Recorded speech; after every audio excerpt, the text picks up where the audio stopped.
안녕하십니까. 호크로 투자하는 쇼킨 부동산입니다. 50일 이내에 벌어질 엄청날 일 시작해 보겠습니다. 영상 전에 구독과 알람 설정 부탁드리겠습니다.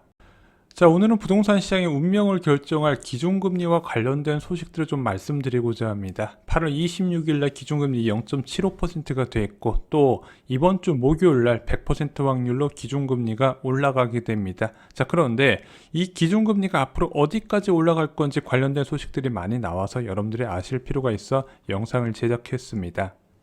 자, 첫 번째는요, 11월 수출 호조입니다. 관세청에서 2021년 11월 1일부터 20일까지의 수출입 현황을 발표했습니다. 여기서 수출 실적이요, 일평균 수출액 기준으로 23.7% 증가한 것으로 나타났습니다. 자, 이게 얼마나 대단한 수치인지 이해가 안 되시죠? 야, 작년에 코로나19로 경제 침체돼서 그거에 대한 기저 효과로 늘어난 거 아니냐, 이렇게 말씀하실 수 있는데 2020년 11월에 수출이 4% 증가세였거든요. 이 4% 증가한 수출세에서 다시 23.7% 더 늘어났다는 부분이죠. 지금 수출 시장이 너무 좋아요. 자, 어떤 산업의 분위기가 좋았나 보겠습니다. 먼저 반도체 32.5% 증가했습니다. 선박은요, 무려 252% 급증을 했고요. 철강 제품 25%, 석유 제품 113% 급증이었습니다. 승용차하고 무선통신기기, 자동차 부품 등은요, 요즘 공급 부족 이슈로 아직까지 영향을 받는 모습이 나타났지만 전체적인 수출 산업 전체적으로 굉장히 호황이 이어지고 있다는 게 지표로 나타나고 있습니다. 자, 그럼 어디로 수출을 많이 했나 봤더니 중국, 미국, 유럽연합 모두 다 고른 상승세가 이어지고 있습니다. 요즘 중국 안 좋다고 해도 수출은 여전히 변함이 없네요. 자, 왜 수출 실적이 중요할까요? 지금 대한민국이 수출 중심의 산업 호조세의 경제 성장률이 굉장히 높게 나타나고 있거든요. 자, 그리고 이주환 총재도 이런 좋은 경제 흐름 하에서 기준금리를 조정하겠다고 밝혔던 겁니다. 그래서 한국은행이 판단했을 때 올해 4%, 내년에 3% 성장세가 예상이 된다고 전망을 했는데, 이 경로대로 가면은 지금 같은 저금리를 유지할 이유가 없고 금리가 지속적으로 올라간다는 부분, 그리고 그동안에 0.5%는 초저금리가 만든 부동산 가격도 이렇게 지속적으로 금리가 올라가면서 정상화가 된다는 거죠. 자, 한국무역협회에서는요, 내년에도 성장세가 지속된다고 봤습니다. 그래서 올해 전년 대비해서 24% 수출 성장세, 그리고 내년에 2.1% 성장세로 무려 수출액이 6,498억 달러에 달할 것으로 봤습니다. 호황이에요. 그래서 내년 기준금리가 최소 1.5%에서 1.75%까지 올라갈 거라는 전망에 힘을 받고 있다는 거죠. 굉장히 중요한 지표였습니다. 자, 그런데 저희가 지속적인 금리 인상을 위해선 두 가지가 충족된다 말씀드렸죠. 첫 번째는 3% 전후의 경제 성장률, 두 번째는 2% 넘는 물가 상승률이 필요하다 말씀을 드렸습니다. 자, 이 3% 전후의 경제 성장률은 내년까지 충분히 달성 가능할 것으로 전망이 돼요. 자, 그러면은 물가 상승률도 중요한데 여기서 가장 중요한 것이 저는 유가라고 말씀을 드렸습니다. 자, 여기서 두 번째 소식으로 넘어가 보겠습니다. 최근 유가가 급락하고 있습니다. 80달러 중반선까지 갔던 국제 유가가요, 지금 70달러 중반까지 하락했습니다. 단기간 내 10달러 수준까지 하락을 했어요. 두 가지 원인이 있었습니다. 첫 번째는 수요 감소 우려와 공급 증가 요인이 겹쳐서 나타났다는 거죠.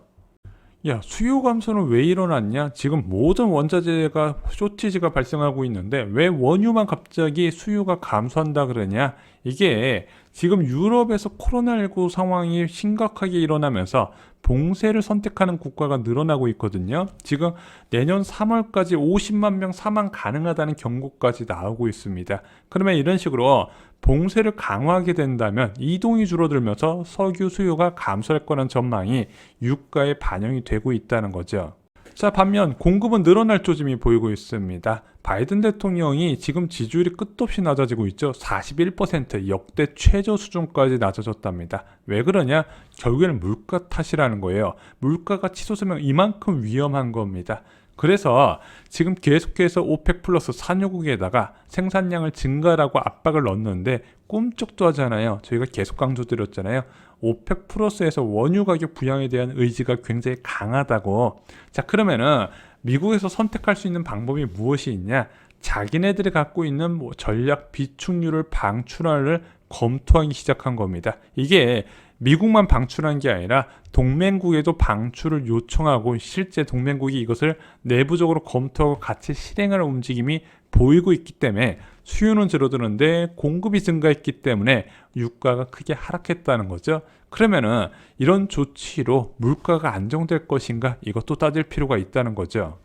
자, 소비자 물가지수는요, 전년 동월 대비로 비교합니다. 자, 지금 유가가 75달러 수준까지 하락을 했는데 과연 그러면은 저물가가 나올 것인가? 그렇지가 않다는 거죠. 1년 전에 국제 유가가요, 40달러 수준이었습니다. 설령 국제 유가가 앞으로 60달러 수준까지 하락한다 하더라도 1년 전과 비교하면 높은 수준이 이어지고 있다는 거죠. 전월 대비해서는 좀 낮아질 수는 있겠지만, 자, 아무래도 물가 상승 수치는요, 전년 동월 대비로 비교하기 때문에 여전히 높은 물가 상승세는 이어질 수 있다는 부분이죠. 또한 현재 국제유가 하락 요인들은 일시적일 거란 분석이 나와요. 왜냐하면 전문가들도 비축유 방출로 인해서 유가 하락하는 것은 일시적인 효과밖에 안 될 것이다 보는 거예요. 또한 지금 수요 감소 부분은요, 결국에는 먹는 코로나 치료제가 개발되고 보급이 되면서 결국에는 지금 방패로만 싸웠다가 창과 방패, 백신과 치료제가 동시에 도입되면서 코로나가 관리 가능한 수준까지 될 거라는 거죠.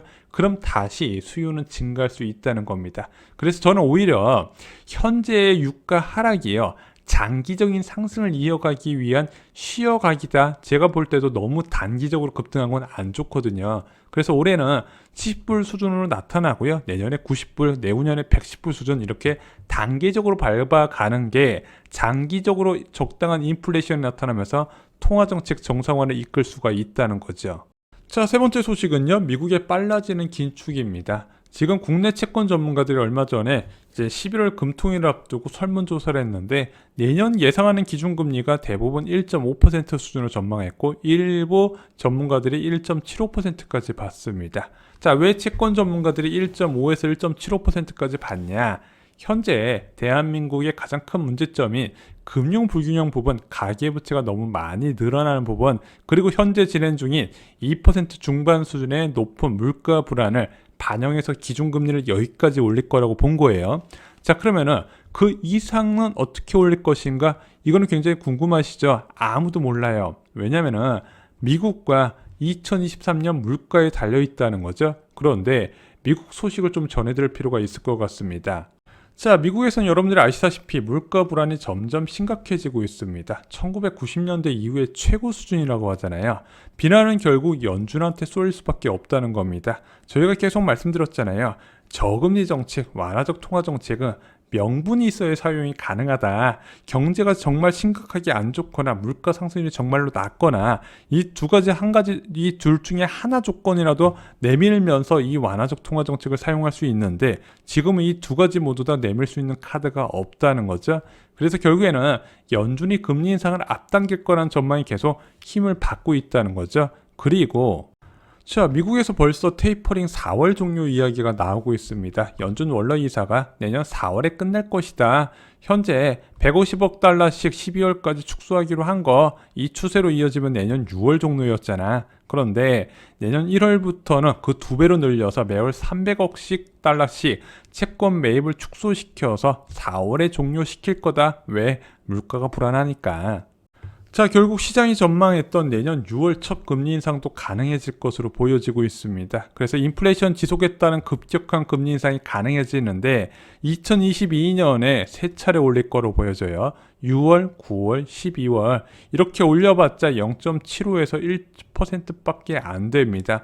그러면은 2023년에도 추가로 4차례 정도 올려서 2% 수준까지 맞추겠죠. 문제는 미국은 한번 기준금리를 정상화할 때 그 속도가 굉장히 가파르다. 그러면은 정상금리를 향해서 2.5에서 3.0% 수준까지 올릴 수 있기 때문에 2024년에도 2차례에서 4차례 정도 올려야 된다는 거죠. 그러면은 2022년에는 분명히 한국이 먼저 시작을 했지만 미국이 워낙 급격하게 올리기 때문에 2023년부터는 대한민국에도 영향을 줄 것이다. 왜? 미국에서 이렇게 급격하게 올리고 있기 때문에 일단 대한민국 통화정책에서 인하 카드를 사용하는 건 불가능하다는 얘기죠. 그리고 2024년 정도 되면은 대한민국 기준금리가 대한민국 의지와 상관없이 올라갈 수밖에 없는 구조가 된다는 거죠. 왜? 한미 기준금리 역전에 따른 자본 유출을 방지하기 위해서죠.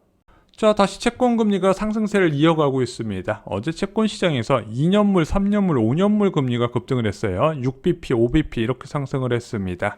자, 그래서 채권금리가 다시 상승세로 전환되면서 대출금리도 다시 올라갈 조짐을 보일 거예요.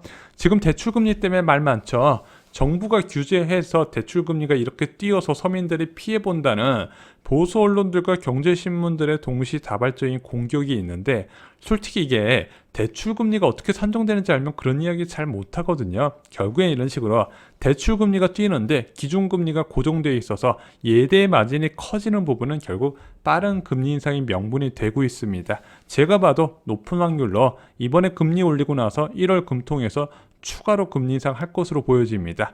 2개월 이내에 2차례 금리 인상이 된다는 거죠. 썸네일처럼 50일 이내에 인상이 된다는 겁니다. 그리고 이 1.25%라는 기준금리가 중요한 이유가 있습니다. 바로 집값 하락을 위한 최소한의 조건이 기준금리 1.5%라는 거죠. 11월 달에 금리 인상했을 때 저희가 집값 떨어진다고 말씀 안 드렸습니다. 상승이 멈출 것이다. 그래서 상승이 멈추기 때문에 그게 고점이 형성될 거라 말씀드렸죠. 하지만 추가적으로 하락을 이끌기 위해선 1.25% 이상은 시작이 되어야 된다는 거죠. 그래야 실질금리가 어느 정도 마이너스 1% 이상 차이 나는 것을 줄여 나갈 수 있다는 겁니다. 자, 앞으로 50일 이내에 2차례 금리 인상이 예정이 돼 있습니다. 이런 급격한 금리 변화가 왜 중요하냐?